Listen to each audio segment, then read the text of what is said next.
जब पूरी दुनिया गजा की तबाही देख रही थी, उसी वक्त एक नाम सामने आया, board of peace, Donald Trump का ऐलान।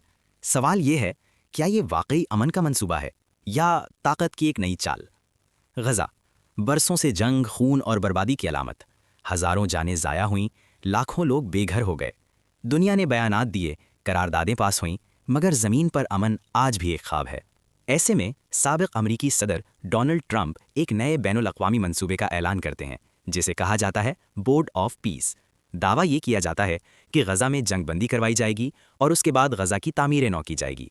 कहा जाता है कि ये बोर्ड मुख्तलिफ ममालिक को एक प्लेटफॉर्म पर लाएगा, तामीर नौ के लिए फंड्स इकट्ठे करेगा और गजा के मुस्तकबिल का रोड मैप तैयार करेगा। सुनने में ये सब अच्छा लगता है, लेकिन कहानी यहाँ ख़त्म नहीं होती, क्योंकि जहाँ ताकत होती है वहाँ सवाल भी ज़रूर उठते हैं। नाक़िदीन सवाल करते हैं, क्या ये मंसूबा वाकई गजा के अवाम के लिए है या ये आलमी सियासत में असर और रसूख बढ़ाने का एक नया तरीका है? क्या इससे अक़वाम मुत्तहिदा जैसे इदारों का किरदार कमज़ोर हो जाएगा?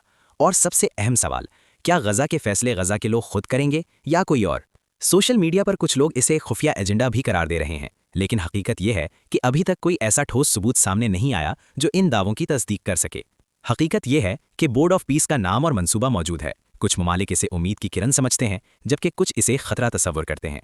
फैसला अभी बाकी है और वक्त ही बताएगा कि सच क्या है।